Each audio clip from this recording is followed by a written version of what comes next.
L'heure du mystère. Une émission de Germaine Beaumont.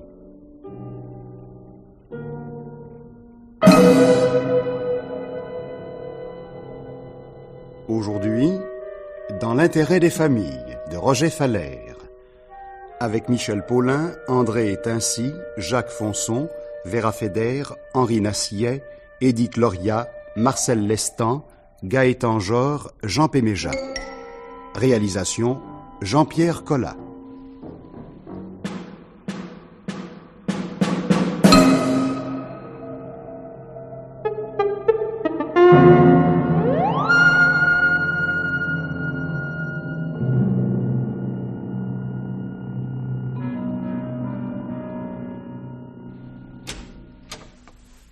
Oh, par exemple, Monsieur Joël. Bonjour Georgette. Vous ne m'attendiez pas? Ah, si, bien sûr, mais pas si tôt. J'ai quitté Paris ce matin à 6h. Mon père est levé? Pas encore, il est 8h. À tout de même, ça me fait plaisir de vous voir. Je vous fais un coup de café? Volontiers. Et Alfred, comment ça va? Oh, comme d'habitude. Il se développe pas beaucoup côté de la tête, vous savez. Ça lui fait quel âge maintenant? Et comme vous, Monsieur Joël, 26 ans. Remarquez que votre père est bien gentil avec lui et lui donne des petits travaux. Dans une propriété comme celle-là, il y a toujours à faire. Tant que je vivrai, ça ira bien pour Alfred. C'est après que ça m'inquiète. Vous êtes solide comme un roc, Georgette. Et puis nous sommes là, nous. Ouais, je sais bien. Mais tout de même, pour une mère, c'est dur. Ah. Et vous, votre travail, ça va? Vous dirigez l'usine? Il faut bien puisque mon père a pris sa retraite. Voilà votre café. Merci, Georgette. Bonjour, Monsieur Joël. Bonjour, Alfred. J'ai vu votre voiture dans la cour. Dites, Monsieur Joël, c'est une belle voiture. Ça doit aller vite, hein? Oui, bien sûr. Vous m'emmènerez faire un tour en fleurs tout à l'heure? Mais oui, cet après-midi. Tu vas bien, toi? Oui, Monsieur Joël. Tant mieux. C'est mon père qu'on entend là-haut? C'est bien possible. Bon, je monte le voir. Vous êtes Joël de la Mare? Oui. Votre père m'a dit hier soir que vous veniez passer quelques jours ici. Je suis Anna Morisson. Il a dû vous parler de moi. Pas précisément. Je suis la garde malade. Votre père a eu 2 crises et m'a demandé de venir le soigner. C'est parfait, Madame Morisson. Alors, à tout à l'heure. Où allez-vous? Lui dire bonjour? Non, je préférerais que vous attendiez quelques minutes. Il a passé une très mauvaise nuit. Je peux le voir, non? Non, mais soyez gentil, Monsieur Delamare. Je vous ferai signe. Le déjeuner est prêt, Georgette? Oui? Parfait. Que faites-vous là, Alfred? Je vais dire bonjour à Monsieur Joël. Non, eh bien, c'est très bien, Alfred. Maintenant, allez vous occuper de l'air. À tout à l'heure, Monsieur Delamare. Ça, par exemple, elle a du culot, celle-là. Vous ne la connaissiez pas? Mon père m'a simplement écrit que quelqu'un s'occupait de lui. Elle est de Honfleur? Non, non, de Paris. Comment est-ce qu'il l'a trouvée? Je sais pas, mais il la connaissait depuis 1 an. Il l'a appelée il y a 15 jours et elle est arrivée le soir même. Et depuis, c'est elle qui décide et qui commande. Enfin quoi, vous n'auriez pas pu vous occuper de mon père, vous? Oh, Monsieur Joël, pas comme elle. Mais quoi, qu'est-ce que ça veut dire? Vous savez, Monsieur Joël, maintenant ici, moins on en dit, mieux ça vaut. Madame Morisson a toute la confiance de votre père et comme elle peut pas souffrir Alfred, je préfère me taire. Sinon, je trouverai personne pour me défendre. Mais je suis là, moi. Et pas tous les jours. Il est vrai qu'intelligent comme vous l'êtes, vous n'avez pas besoin de 6 mois pour comprendre. Rien qu'à voir les façons de cette femme avec monsieur. Georgette, je vous ordonne de parler. Bon, puisque vous y tenez. Eh bien, ce sont des drôles de soins qu'elle lui donne. Alfred les a vus s'embrasser. Vous vous rendez compte? Un homme de son âge. Et cardiaque. Et il paraît qu'il faudrait du calme et du repos. Ah, il est servi. Je vous jure qu'il était temps que vous arriviez pour mettre de l'ordre. C'est bon, je vais voir ça. Joël, votre père peut vous recevoir. Merci.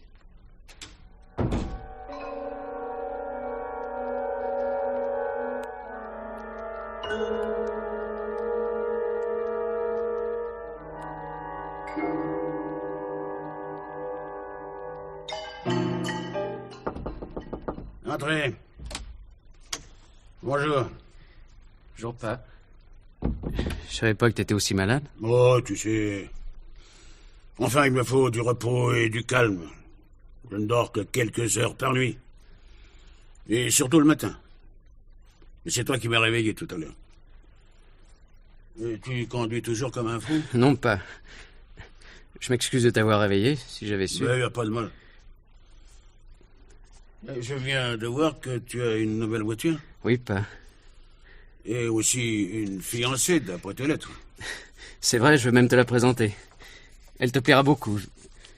Je me suis même permis... Quoi? De l'inviter pour demain. J'irai la chercher à la gare. Ah, elle est formidable, tu sais, Juliette. C'est une fille extraordinaire. Tiens, voilà sa photo. En effet. Dis donc, quel âge a-t-elle? 20 ans. Et qu'est-ce qu'elle fait? Elle est secrétaire. À l'usine? Bon, non, pas, tu me connais. Oui, justement. Entrez. Ah, c'est vous, Anne. Tu connais Madame Morisson? Nous nous sommes vus tout à l'heure. Mais tu peux la remercier. Sans elle, tu ne me revoyais pas vivant. Oh, je vous en prie, Gaston, je ne fais que mon devoir. La plus belle mission pour une veuve n'est-elle pas de s'occuper des malades? Vous êtes trop modeste, Anna. Il faut que mon fils sache tout ce que vous faites pour moi. Tu entends, toi? Oui, pas. Il était en train de me présenter sa fiancée. Ah. Alors, regardez, Anna. Comment la trouvez-vous? C'est une jolie fille. Vous me paraissez un peu nerveux, Gaston. Non, pas du tout. Elle vient nous rendre visite demain. J'espère que vous n'y voyez aucun inconvénient. Si votre santé le permet, bien entendu. Non, je vous affirme que je vais tout à fait bien. Depuis quelques instants, c'est visible. Alors ce sera parfait. Je vous laisse. Je crois que vous deviez parler à Joël, n'est-ce pas? Oui. Oui, merci encore, Anna. Merci.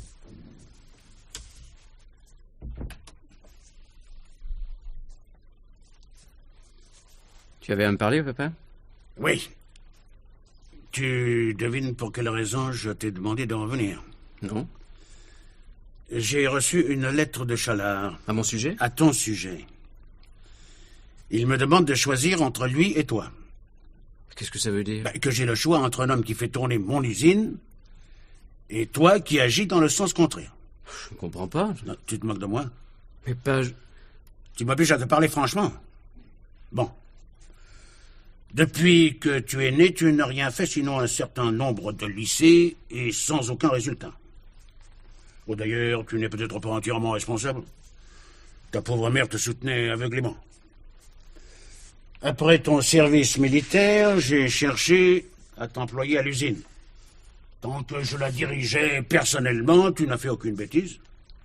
Tu ne venais jamais. Bon, maintenant, pas, j'y vais tous les jours. C'est justement ce que te reproche Chalard. Tu y viens en voiture de sport, tu reçois tes amis dans ton bureau et tu invites les secrétaires à participer à la fête. Chalard t'avait chargé de prospecter la clientèle. C'est un vrai désastre. Non seulement tu ne trouves aucun nouveau client, mais tu nous fais perdre les anciens. Mais ton Chalard, je lui tirerai les oreilles. De mieux en mieux. Eh bien non, tu ne tireras pas les oreilles de Chalard parce que tu vas rester ici. Quoi? Tu m'as compris. À partir d'aujourd'hui, tu habites définitivement avec moi. Mais enfin, pas, j'ai 26 ans, moi. Tu me vois vivre dans ce trou? Comme si j'y étais. Évidemment, tu es à la retraite. Mais je suis à la retraite parce que j'ai travaillé. Toi, tu resteras là pour éviter de travailler. Ça ne pourra pas te déplaire, non? Tu n'es pas tellement courageux. Mais mon studio à Paris... Mais je le vendrai. Ici, je te donnerai 500 francs par mois comme argent de poche. C'est définitif. Les 500 francs? Non. Tu les auras si tu t'occupes. Avec 10 hectares d'herbage, il y a à faire. Tu travailleras avec Alfred. Bon, alors ça, c'est la fin de tout. Non, ne crois pas ça. Puis, il y a plus grave. Te rappelles-tu ce que tu as touché à la mort de ta mère il y a 2 ans? Ben oui, ma part. C'est-à-dire? Je sais pas, moi. 7 ou 8 millions? 9 millions 2. Et il te reste combien? Tu me poses la question comme ça, brutalement, est-ce que je sais? Ce n'est pourtant pas difficile à calculer. Il te reste rien. Tout a disparu en voiture, voyage et costume. Alors ça m'a fait réfléchir. Que je viens de disparaître et tu seras sur la paille dans 5 ans. Et ça, je ne le veux pas. C'est tout de même pas ma faute si la vie augmente. Je ne te le fais pas dire. Mardi, nous irons chez le notaire. Après ma mort, tu recevras une somme mensuellement, mais tu ne disposeras pas du capital. Je m'excuse, mais il faut que j'accepte. Et pour ça, il faut que je signe quelque chose. C'est prêt. Et si je refuse? À ta place, je réfléchirai avant. Car après tout, ce que je te propose est plutôt rassurant pour ton avenir. Seulement pour le mien? Que veux-tu dire? Tu me demandes de réfléchir, je réfléchis. Somme toute, tu es peut-être moins seul que tu ne le dis. On a pu aussi te suggérer certaines décisions contre moi. Ce qui veut dire? Qu'il y a eu du changement dans la maison depuis un mois. Je t'interdis de mettre en cause Madame Morisson, je n'oublie pas ce qu'elle a fait pour moi. Ou des services de genre, beaucoup de femmes sont capables de les rendre. Je t'ordonne de t'expliquer, que veux-tu dire? Mais rien, pas. Tu sais, j'ai jamais été très intelligent, ça fait 20 ans que tu me le reproches. Mais je te reproche d'être un dépensier et un bon à rien. Tu entends? Un bon à rien. Un bon à rien. Mais que se passe-t-il? Oh, Gaston. Gaston, vous êtes tout pâle. Non, allez, faites-le sortir, Alain. Faites-le sortir. Il me tuera. Vous avez entendu? Sortez, Joël. Votre père va avoir une crise. Ne m'obligez pas à me montrer sévère avec vous.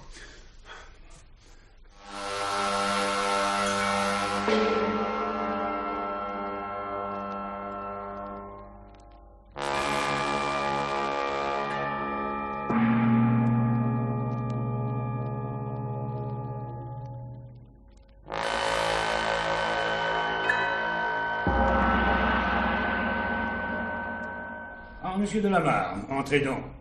Vous voici de retour parmi nous. Je ne vous attendais que mardi avec votre père. Vous êtes en congé? Oui, pour quelques jours, maître. La santé de mon père m'inquiète un peu. Asseyez-vous donc. Oui, effectivement, monsieur de Lamarre ne s'est jamais beaucoup ménagé. Le docteur Chauvin qui le soigne m'en parlait récemment. Et qu'en pense-t-il? Vous savez, la retraite, c'est comme le reste. Il faut savoir en faire bon usage. Et à votre avis, ce n'est pas le cas. Bon, monsieur de Lamarre, le docteur Chauvin est comme moi un ami de votre famille. Vous pouvez lui poser la question. Je sors de chez lui. Ah, et alors? Mais il m'a dit ce que vous venez de me dire. Eh bien, il faut croire que c'est évident, même pour un notaire. Voyons, que puis-je d'autre pour vous? Me dire si le papier que veut me faire signer mon père est légal? Ah, du moment que vous acceptez de le signer, bien sûr. J'ajoute bien entendu que cette idée n'est pas de moi. Il n'a aucun motif sérieux de se méfier de moi. Il ne fait que prévoir votre avenir. Vous savez que, déjà, avant le décès de votre mère, il s'en inquiétait. C'est ainsi qu'à ce moment-là, il a vendu pas mal de biens immobiliers. En fait, à part le domaine et l'usine. Tout le reste est en argent liquide, en valeur et en or. Mais je pense que nous pourrons parler de ça tranquillement mardi.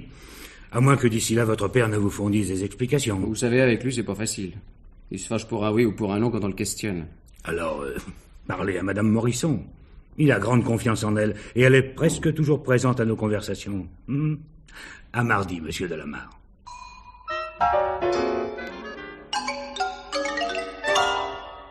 Enfin, qu'est-ce qui se passe, Juliette? Tu me fais la tête? Non, je réfléchis. À quoi? À pas mal de choses. En particulier à ce que tu m'as dit ce matin quand tu es venu me chercher à la gare. Tu t'es bien disputé avec ton père hier dès ton arrivée. Oui, bien sûr, mais qu'est-ce que ça change? Il t'a reçu, non? Ah, pour ça, il n'y a pas de doute. Apparemment, il souhaite même que je reste. Il n'a pas cessé de tenir mon pied sous la table pendant le déjeuner. Quoi? Eh oui, mais c'est pas la peine de te fâcher. Tu ne m'as jamais caché qu'il était d'une nature chaleureuse. Non, il faut pas exagérer. Mais c'est pas moi qui exagère. Non, mais ce qui me surprend, c'est qu'il a accepté de me recevoir. Pour me faire plaisir. T'as pas dit un mot pendant le repas. Alors, pour faire plaisir à Anna Morisson. Tu vois que ça sert de discuter. Donc, elle a accepté ma visite. Alors pourquoi? J'en sais rien, moi. Oh. Et tu ne penses pas qu'elle voulait faire ma connaissance? Et dans quel but? Qu'est-ce que tu vas chercher? Ce que je cherche à comprendre. Non mais tu ne te rends pas compte. Cette femme-là n'a rien d'une sœur de Saint-Vincent-de-Paul. Elle a 40 ans et elle est jolie. Alors pourquoi s'enterre-t-elle avec ton père? Pourquoi aurait-elle quitté son boulevard Saint-Germain par dévouement? Une minute. Comment sais-tu qu'elle habite boulevard Saint-Germain? Parce que je suis montée dans sa chambre et que j'ai ouvert son sac. Oh, c'est pour ça que tu as quitté la table en feignant un mal de tête. Exactement. Cette bonne femme habite donc Paris. Alors tout de suite en rentrant, je fais faire une enquête sur elle. Moi, j'aime savoir à qui j'ai affaire. Bon, par qui la feras-tu faire, ton enquête? J'ai une adresse. Oui, un nommé Feuillade, qui dirige une agence de police privée. Ensuite, on verra plus clair avec cette femme. Mais pourquoi fais-tu ça? Parce que le pays me plaît, que je n'ai pas l'intention de rester longtemps ta fiancée. On se mariera un jour, non? Est-ce que tu y penses? Évidemment. Alors réfléchis à ce qui se passerait s'il arrivait un malheur à ton père. C'est toi-même qui m'as mis la puce à l'oreille avec ce papier qu'on veut te faire signer. Oui, tu as sans doute raison. Tu vois bien. Maintenant, je vais te demander de me laisser 5 minutes, le temps que j'échange de robe. Non, mais tu plaisantes. Jamais avec la pudeur. Ici, nous sommes seulement fiancés. Et puis, on pourrait nous déranger. Hein? Qu'est-ce que je te disais? Entrez? Entrez donc, Madame Morisson. Je vous dérange? Absolument pas. Joël allait sortir. N'est-ce pas, chérie? Oui, oui, oui. Bon, à tout à l'heure. À tout à l'heure, chérie.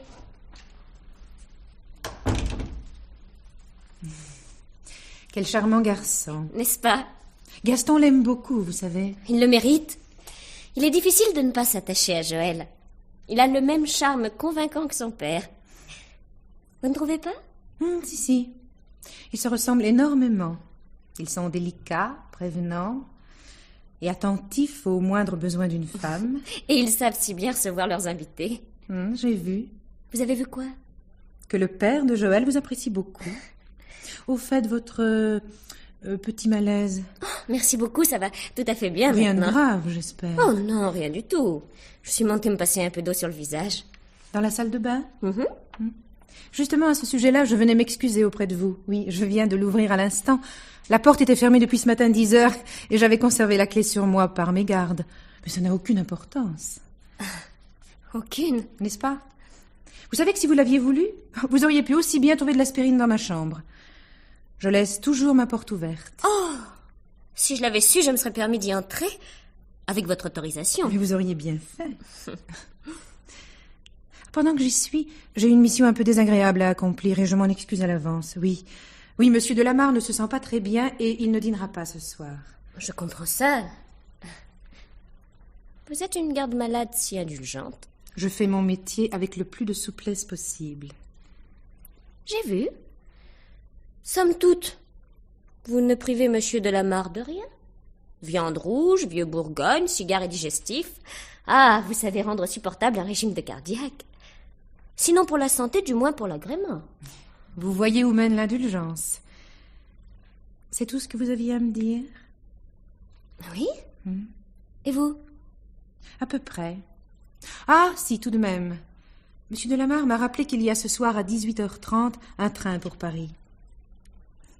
Nous nous en voudrions de vous voir le manquer.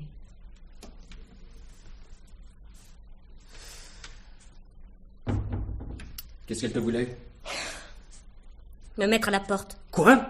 Enfin, disons que c'est ton père qui aurait décidé. Eh bien, où vas-tu? Balancer la Morisson de la maison. Reste ici! Ah, tu as fait assez de bêtises comme ça. Maintenant, il est temps de réfléchir. Cette femme est dangereuse à tout point de vue.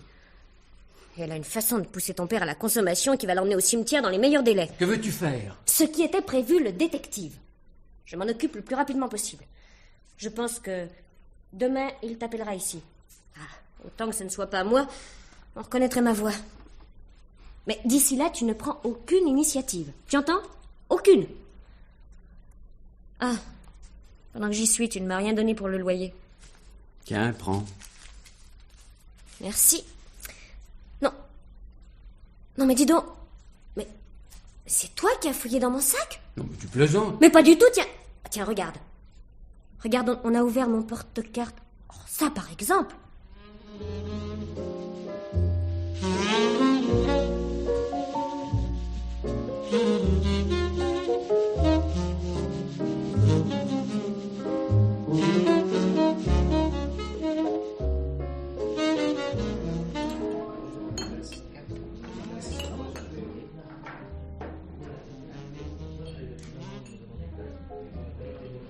Monsieur Joël Delamare? Oui.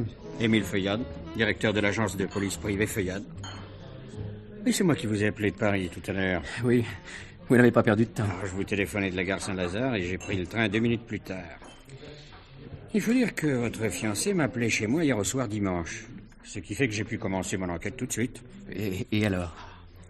Très intéressant. Je suis allé boulevard Saint-Germain, où j'ai vu la nièce de Madame Morisson sous un prétexte quelconque. De là, la concierge m'a envoyé dans une pension de famille de nuit, où se rend parfois Madame Morisson, ce qui est assez surprenant, vous l'avouerez, puisqu'elle a un appartement à Paris. Oui, et ensuite? Ah, ne soyez pas si pressés. Cette pension où je me suis rendu ce matin est fort cossu et fréquenté par des gens âgés qui aiment le calme. 5 rue de la Ferme à Neuilly? Exactement. Mais vous connaissez? Bien sûr, c'est là qu'habite mon père quand il va à Paris pour son usine. Ah, parfait, monsieur de Lamarre, parfait. C'est là que ça devient intéressant. Le but de cette dame Morisson, quand elle habite la pension, est de faire connaissance avec certains pensionnaires. Elle leur parle, elle les met en confiance. Généralement, au bout de 2 jours, elle sait tout sur situation de fortune, état de santé et importance de la famille. Quand elle tombe sur une personne seule et riche, c'est parfait. Elle garde les contacts et propose ses services bénévolement pour la suite. Et quand elle tombe sur un homme seul, c'est gagné d'avance. L'invitation arrive 8 jours après et elle s'y rend. Elle cherche l'héritage, en somme. Ce n'est qu'une supposition de ma part, mais ça m'étonnerait. Non, l'héritage, c'est trop risqué, à tout point de vue. Puis il y a de gros droits de succession. Non, croyez-moi, Madame Morisson est trop intelligente. Elle doit se faire remettre des cadeaux de la main à la main. Au moins, ça ne laisse pas de traces et ça rapporte. Et il suffit de voir son appartement du boulevard Saint-Germain. Parfait. Calme, du calme, monsieur de Lamarre. Votre fiancé m'a bien dit que vous étiez un impulsif. Si vous pouviez vous voir, vous êtes blanc de colère. Alors, que voulez-vous faire? Prévenir mon père, évidemment. Et vous pensez qu'il vous croira? Non, c'est perdu d'avance. Croyez-moi, pensez plutôt à ce qui peut arriver. Et réfléchissez. Est-il exact que sa fortune soit en liquide? Oui, pourquoi? Parce que tout ce que reçoit Madame Morisson de la main à la main est définitivement perdu pour vous. Irrécupérable. Enfin, il y a tout de même une justice. Vous ne seriez pas dans l'ennui, monsieur de Lamarre, que je vous prendrai pour un pain sans rire. Quand votre père sera décédé, Madame Morisson aura l'argent, hein, et vous ne pourrez rien. C'est à ça qu'il faut réfléchir, dès maintenant. Mais comment? Qu'est-ce que je peux faire? Ça, je l'ignore. Et d'ailleurs, ça ne regarde que vous. Le danger, c'est Madame Morisson. Mais il s'agit d'une adversaire de taille. Et il va de soi que si je trouve une solution, je vous la ferai connaître. Mais ce n'est pas ça que m'a demandé mademoiselle Juliette Ménard. Elle voulait seulement des renseignements. Vous les avez? Pendant que j'y suis, j'attire votre attention sur les frais que m'a causé cette enquête. Excusez-moi, je suis tellement abasourdi. Je vous dois combien? 500 francs. Nouveau. Les voici. Merci. Bien entendu, ne vous affolez pas, hein? Mais pensez tout de même que la situation est grave, hein?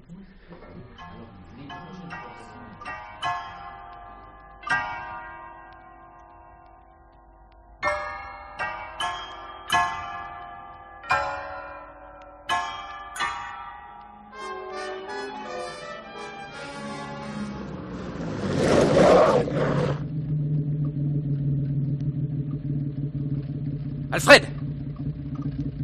Oui, monsieur Joël? Mon père est dans sa chambre? Oui, monsieur Joël. Avec Madame Morisson. Qui a sorti la voiture? C'est Madame Morisson. Il paraît qu'elle va à Paris cet après-midi. Seule? Oui, bien sûr. Bon, c'est bon. Bon, alors mets-toi à côté de la porte de la cuisine, Oui. et si Madame Morisson arrive, préviens-moi, hein? Je compte sur toi. Ah oui, je comprends. Vous allez lui dégonfler ses pneus. Ça, c'est une idée. C'est une idée, monsieur Joël. Tu es complètement fou. Allez, va-t'en. Va-t'en, allons.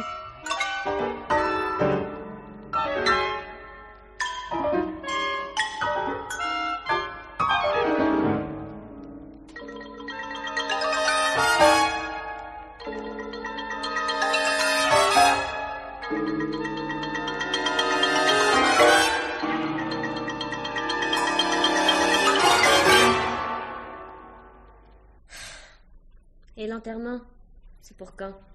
Mercredi, à 15h. Après-demain, quoi. C'est arrivé comment? D'après la police, les freins ont dû lâcher, mais Mais c'est difficile à vérifier.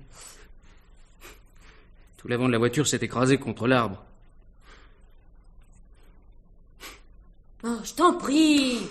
Pas de comédie, on dirait que ça te touche. Évidemment, mets-toi à ma place. C'est exactement ce que j'ai cherché à faire depuis que tu m'as téléphoné la nouvelle. Sans cela, j'aurais pas pris le train pour te rejoindre. Ah, oui, au fait, ce matin. Tu as vu Feuillade? Oui, à la gare d'Honfleur. Et alors? Oh, décidément, il faut arracher les mots un à un. Mais qu'est-ce qu'il a dit, Feuillade? Il trouve la situation très embêtante. Il paraît que tout l'argent qu'a reçu la Morisson de mon père est irrécupérable. Même si je fais un procès. Ça, je m'en doutais.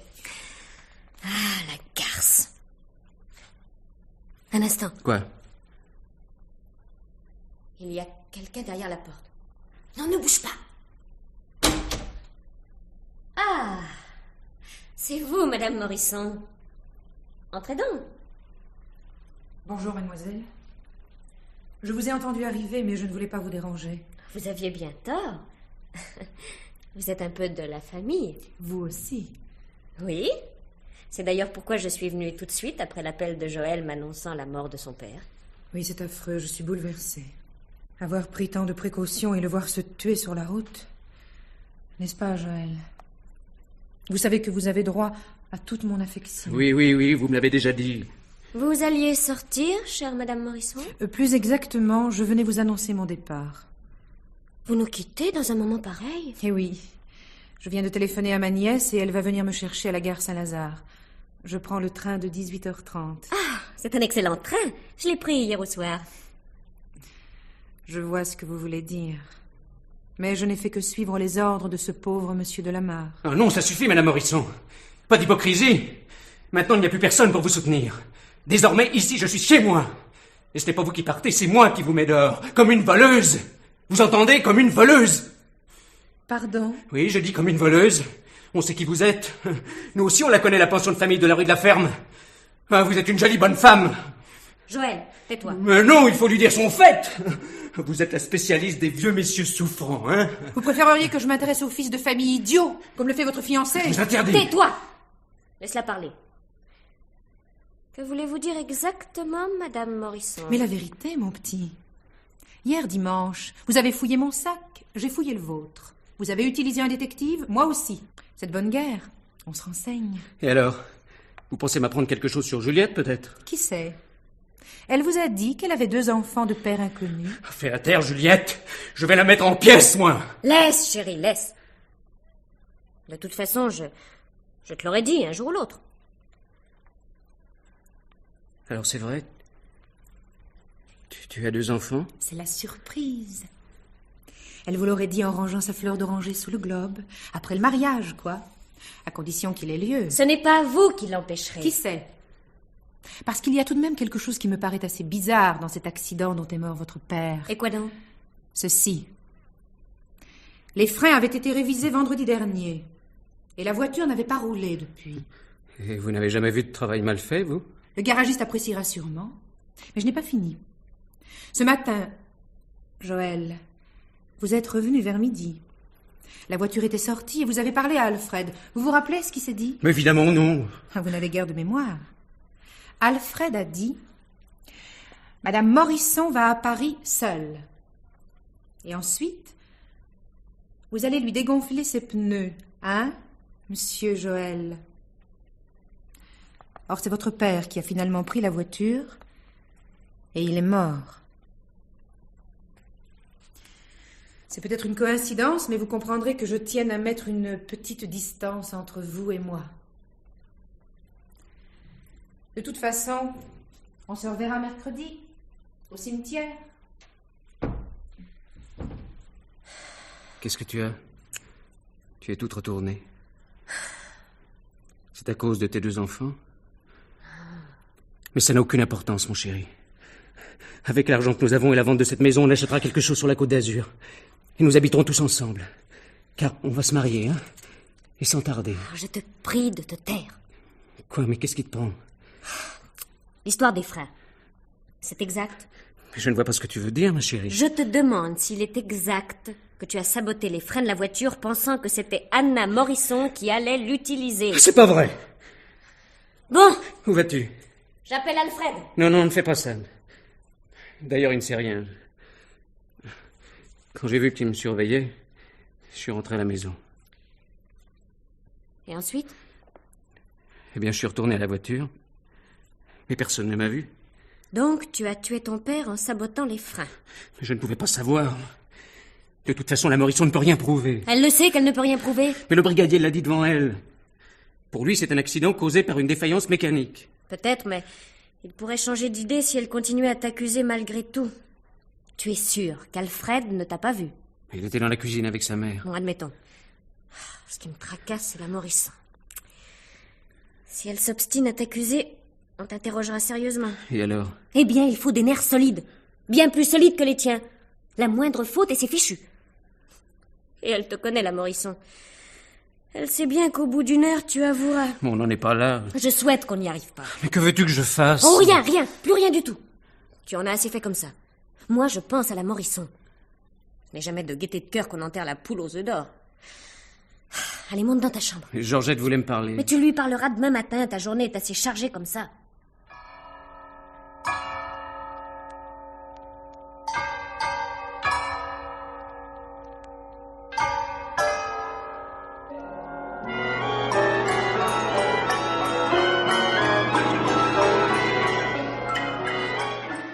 Alors, Georgette, vous vouliez parler à Monsieur Joël hier au soir? Oui, mademoiselle, mais ça n'empêche pas que je peux aussi bavarder avec vous. Et dans un sens, peut-être même que ça serait mieux. Ah? Et pourquoi donc? C'est vrai que vous êtes ici depuis trop peu de temps pour savoir, mademoiselle, mais enfin, ce pauvre monsieur, avant son accident, hein, il me le disait souvent. Que vous disait-il? Il disait... Décidément, ma pauvre Georgette, on n'a pas de chance avec nos enfants. Ce qui signifiait... C'est à ce pauvre monsieur qu'il aurait fallu le demander. Georgette, je n'aime pas beaucoup vos allusions. Si vous avez quelque chose à me dire, dites-le franchement. C'est un peu délicat. Enfin, puisque j'ai commencé... ce pauvre monsieur, il voulait dire que monsieur Joël avait parfois des idées un peu bizarres.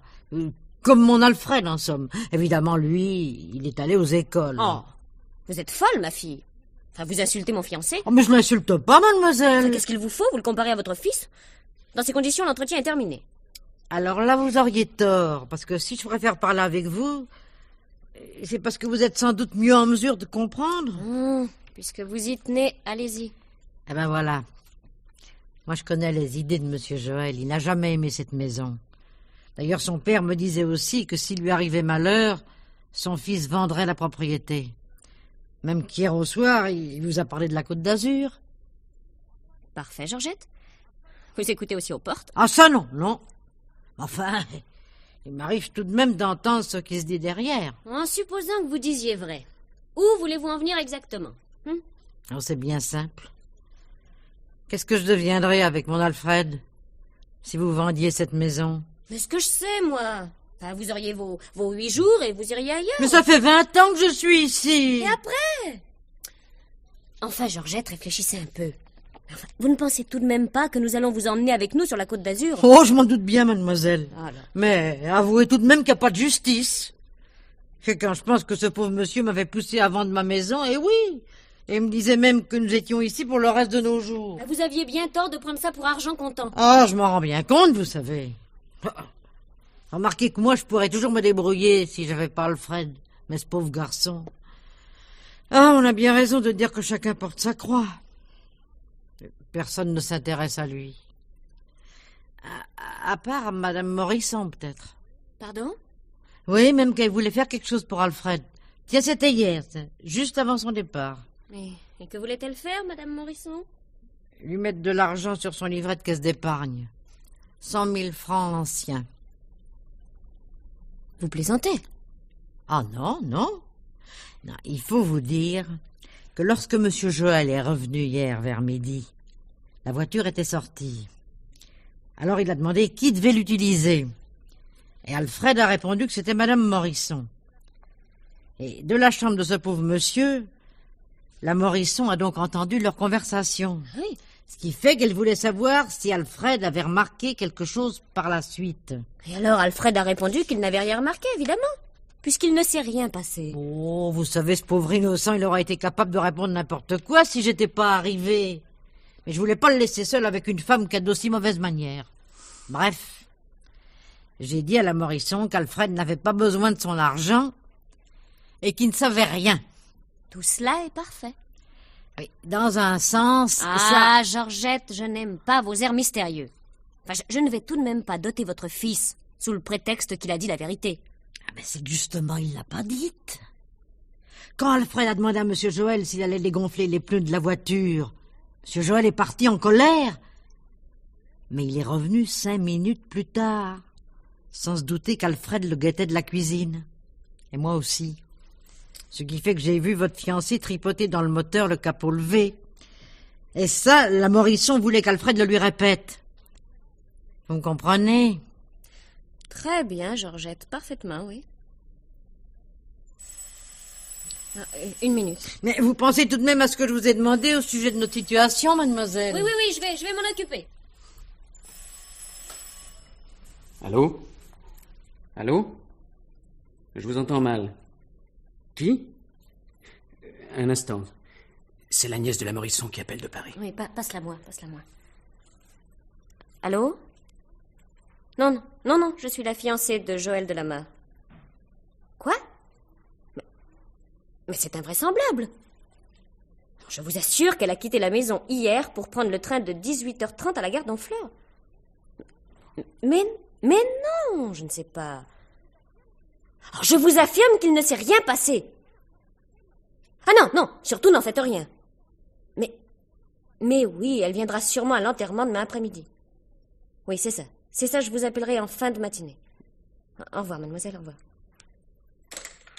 Alors? La Morisson n'est pas rentrée chez elle et la nièce s'inquiète. Mais il n'y a pas de raison.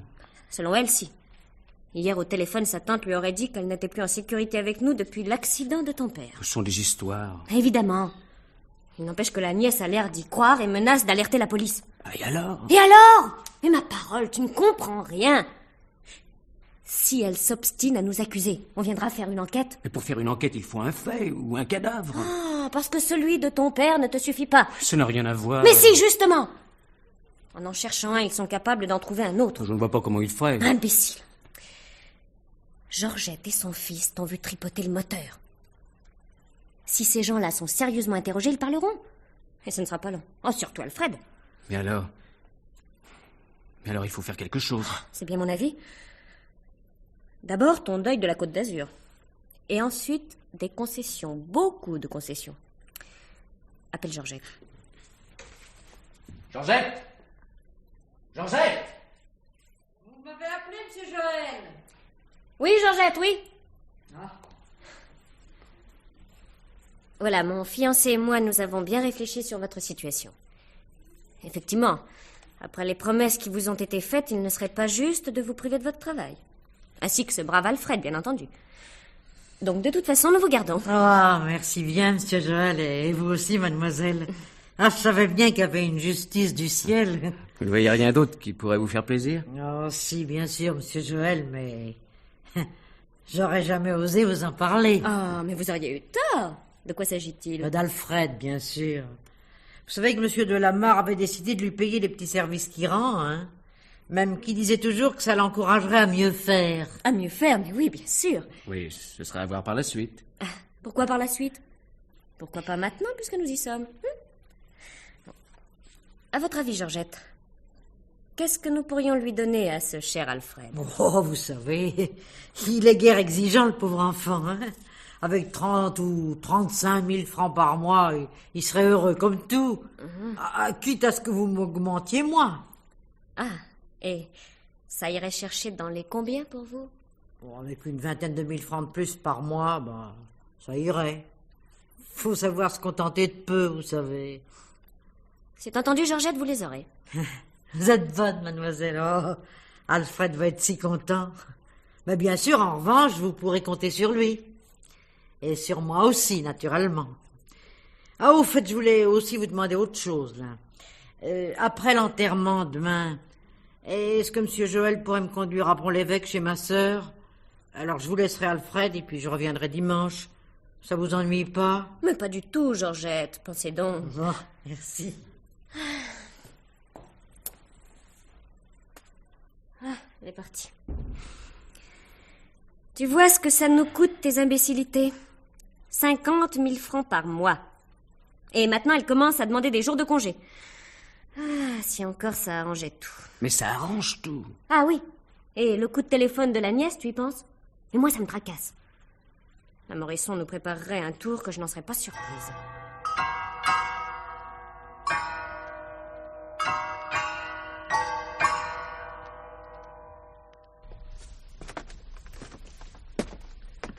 Monsieur Joël Delamarre? Oui, monsieur. Inspecteur Filiol de la brigade d'Évreux. Enchanté, inspecteur. Mademoiselle est ma fiancée. Heureux de vous connaître, mademoiselle. Inspecteur, asseyez-vous. Merci. Puis-je me permettre de vous offrir quelque chose? Non, merci, je ne bois pas. Je vous dis tout de suite pourquoi je viens. Le service de recherche dans l'intérêt des familles a été alerté par une demoiselle, Nicole Morisson, qui lui a signalé la disparition de sa tante, Madame Anna Morisson, qui habitait chez vous. Et Mademoiselle Morisson nous a appelés, en effet, mais je ne vois pas ce qui se passe. Elle non plus, mademoiselle. Sa tante, dont j'ai le signalement, devait prendre lundi le train de 18h30 à Honfleur. Or, elle ne l'a sûrement pas pris, enfin du moins d'après ce qu'on vient de me dire à la gare. En outre, elle n'est pas arrivée à Saint-Lazare où sa nièce l'attendait comme convenu. Je ne comprends pas. Personne ne comprend. Monsieur Delamarre, quand Madame Morisson a-t-elle quitté votre domicile? Lundi vers 17h40. Laissez répondre Monsieur Delamarre, Mais mademoiselle. elle a raison, la Morisson est partie d'ici vers 17h40. Restez calme, Monsieur Delamarre. Personne ne vous accuse. Elle est partie à pied? Oui. Elle aurait eu tout de même largement le temps d'arriver. Vous ne voulez tout de même pas prétendre qu'elle a disparu entre ici et la gare d'Honfleur? Je ne dis rien, mademoiselle. Je cherche. C'est invraisemblable. La nièce n'a aucun intérêt à mentir. Nous non plus. Je ne demande qu'à le croire. Vous vous entendiez bien avec Madame Morisson? Quand on vit en société, il y a parfois des petites mésententes. Bien sûr. En qualité de garde-malade, est-il exact qu'elle avait beaucoup d'influence sur votre père? Ça, on peut le dire. Je présume que ça ne devait guère vous faire plaisir, Monsieur Delamarre. Mettez-vous à ma place. C'est elle qui commandait. Calme-toi, chérie. Vous êtes un impulsif, Monsieur Delamarre, n'est-ce pas? Dites-moi, vous n'avez eu aucun incident avec Madame Morisson au moment de son départ? Non, aucun. Pourtant, la nièce prétend le contraire. Elle assure même que lorsque sa tante lui annonçait son retour au téléphone, elle semblait pressée de quitter votre domicile. Elle paraissait inquiète. C'est tout ce qu'elle dit? À peu près. Vous savez, elle parle à la fois beaucoup et pas assez. On dirait même, d'après mes collègues de Paris, qu'elle attend le résultat de mon enquête pour en dire davantage. Monsieur Delamarre, votre père a bien eu un accident de voiture lundi après-midi. Oui, pourquoi? Pour rien. Vous ne vous êtes jamais disputé avec la disparue pour une question d'argent? Pourquoi? Madame Morisson n'a aucun droit sur l'héritage. Oui, ça, je peux le vérifier auprès du notaire. Mais à défaut d'héritage, elle pouvait recevoir des cadeaux de votre père, enfin, ou de l'argent. D'où la discussion que vous auriez eue avec elle. Nous n'avons jamais eu de discussion avec Madame Morisson. Vous avez une domestique, n'est-ce pas? Oui, oui, mais elle est absente pour 2 jours. Je la verrai à son retour. Ah, autre chose. Vous deviez appeler Mademoiselle Morisson pour la prévenir de la présence éventuelle de sa tante à l'enterrement d'hier, et vous ne l'avez pas fait. Puisqu'elle n'est pas venue. Oui, c'est bien ce qui surprend sa nièce. Madame Morisson avait beaucoup d'affection pour le défunt. Pour qu'elle ne soit pas venue à la cérémonie, il a dû falloir une raison sérieuse, vous ne pensez pas? Elle n'est pas venue parce qu'elle n'était chez nous que par intérêt. Elle se moque pas mal de la mort de mon père. Je t'en prie, Joël. Ah, décidément, Monsieur Delamarre, vous n'aimez guère Madame Morisson. Mon fiancé est très nerveux avec ce deuil, vous comprenez? Croyez bien que je le comprends. Bon, pour l'instant, ces renseignements me suffiront. Je vais les communiquer à mes collègues de Paris. Ah, au fait, oui, j'oubliais. C'est bien la gendarmerie d'Honfleur qui a fait le constat de l'accident de votre père.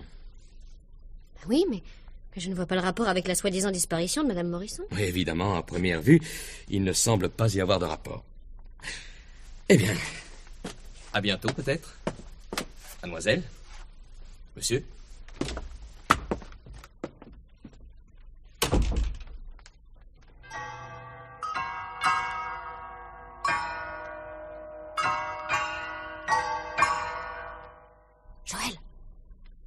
Joël, Qu'est-ce que tu veux? tu as laissé le portail ouvert hier au soir? Bien sûr que non. Alors qui l'a ouvert? Une voiture vient d'entrer. C'est peut-être Georgette. Elle ne revient que cet après-midi, et par le car. Alors c'est Alfred. Une voiture vient d'entrer. Attends, je vais voir. C'est la Morisson. Qu'est-ce que tu dis? La Morisson est dans la cuisine avec Alfred. Oh, j'y vais. Il ne faut pas les laisser ensemble.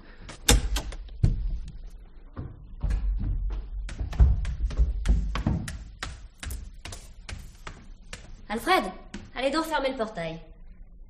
Bonjour, Madame Morisson. Je m'excuse de vous déranger, il est si tôt. Mais pas du tout, au contraire. Nous étions tellement inquiets pour vous. Et pourquoi donc? Comment? Vous ne savez pas que votre nièce vous croyait disparue? Vous n'étiez pas à Saint-Lazare à l'arrivée du train. Oh, et c'est pour ça qu'elle s'est affolée? Non, en effet, j'ai préféré prendre le car et je suis partie aussitôt pour Bruxelles. Vous auriez pu prévenir votre nièce? Je ne suis pas tenue de la mettre au courant de mes faits et gestes. Par contre, ce qui m'a beaucoup peinée, c'est de n'avoir pu assister à l'enterrement de Monsieur de la Mare. Et votre nièce est au courant de votre retour? Oh, non! Alors il faut lui téléphoner d'urgence, la police est alertée, voyons. Mais qu'est-ce qui vous prend? Je suis revenue, c'est le principal. Que craignez-vous donc? Mais rien, bien entendu. On ne le dirait pas, vous êtes livide. Mon Dieu, quel changement depuis lundi. Vous me paraissiez si sûre de vous ce jour-là. Au fait, Georgette va bien? Oui, très bien. Elle n'est pas là aujourd'hui? Oui, je sais. Alfred vient de me le dire. J'ai eu le temps de bavarder un instant avec lui. Madame Morisson, êtes-vous bien sûre de ne pas être venue uniquement pour pouvoir bavarder avec Alfred et hors de la présence de sa mère? Il aurait fallu que je sache le trouver seul. C'était facile de trouver une occasion. Et comment? Par votre nièce. Mais voyons, chère petite amie, puisque je vous dis que je n'ai pas revu ma nièce. Vous mentez. Pardon? Oui, vous mentez. Votre disparition était un mensonge. Vous teniez simplement à ce que la police vienne ici et interroge tout le monde. Mais dans quel but, chère petite amie? Voir Alfred et Joël commettre une faute. Mais quelle faute? Madame Morisson, soyez franche. Vous êtes venue pour parler à Alfred, n'est-ce pas? Disons, pour terminer une conversation que je n'ai pu poursuivre lundi à cause de sa mère. Et alors? Alors c'est réglé. Alfred a vu Joël saboter la voiture de son père. Il vient de me le dire. Il dit n'importe quoi, par peur. Oh, non. Il vient de me donner des détails très précis. Mais enfin, vous savez bien que le témoignage de ce malheureux n'a aucune valeur. Que vous dites? Oh, certes, je ne reconnais pas à Alfred une influence prépondérante dans les grands courants de la pensée moderne, mais... Enfin, il vote. Il a des droits civiques. C'est un citoyen français. Et vous êtes venu de Paris pour interroger ce malheureux? Pas seulement pour ça. Alors pourquoi? Réfléchissez. Je suis une garde-malade et j'ai beaucoup travaillé dans cette maison. Hein? Ne pensez-vous pas que tout cela appelle une juste rémunération? Parce que vous n'avez pas reçu assez. Ah, beaucoup moins, hélas que vous ne le pensez, chère petite amie, beaucoup moins. Alors, voyez-vous, déçue et amère, je ne demande plus qu'à recevoir le prix de mon travail et à tout oublier. Et vous l'estimez à combien, votre travail? Eh bien, puisque nous parlons entre amis, disons qu'une somme de 5 millions nous permettrait aux uns et aux autres de retrouver la paix et l'oubli. L'oubli définitif. Parfait. Joël? Vous êtes encore là, vous. Qu'avez-vous fait dire à Alfred? Il est dans tous ses états. Rien. Il a parlé tout seul, ou presque. Faites attention à vous. Inutile de me prévenir, Joël. Et pas d'initiative malheureuse. Avant de venir ici, j'ai pris la précaution de laisser une lettre à ma nièce. Qu'il m'arrive quelque chose, et elle la porte à la police.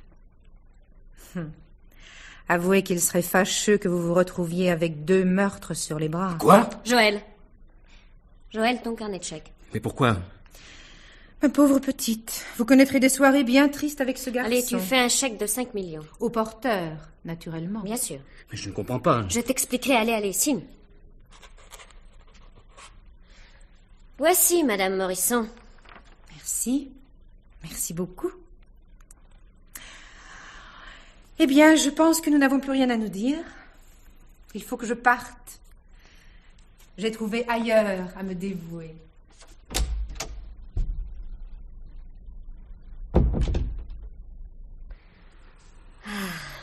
garce, il nous coûte cher. Le prix que ça vaut. Tu aurais été moins bête. C'est Alfred qui lui a tout dit. Il ne t'aurait pas vu saboter la voiture, il n'aurait rien eu à dire. Le danger maintenant qu'on est tranquille avec la Morisson, c'est que cet imbécile continue à parler. Où vas-tu? Tu vas voir. Alfred? Oui, mademoiselle Juliette. Alfred, il faut que je vous parle sérieusement. Moi aussi, mademoiselle. Vous savez, ce que je vais raconter à cette femme-là, ça n'a pas d'importance. Elle ne pourra pas le répéter aux gendarmes, vu que... Vu que quoi? Dame, vu que l'autre jour, j'ai bien regardé faire Monsieur Joël avec la voiture de ce pauvre monsieur. Alors, elle ira pas loin, la Morisson. C'est moi qui vous le dis.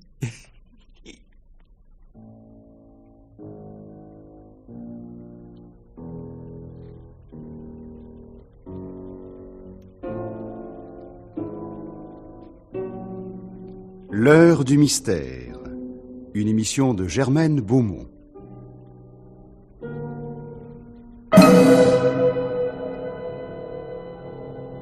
Vous avez entendu aujourd'hui Dans l'intérêt des familles de Roger Falère, avec Michel Paulin, Joël, André Étincy, Georgette, Jacques Fonson, Alfred, Vera Feder, Anna Morisson, Henri Nassier, Gaston Delamarre, Édith Loria, Juliette, Marcel Lestan, le notaire, Gaëtan Jor, Émile Feuillade, Jean Péméja, l'inspecteur. Bruitage, Lucien Frégis. Chef opérateur du son, René Cambien. Collaboration technique, Annie Lebègue. Assistant, Daniel Long. Réalisation, Jean-Pierre Collat.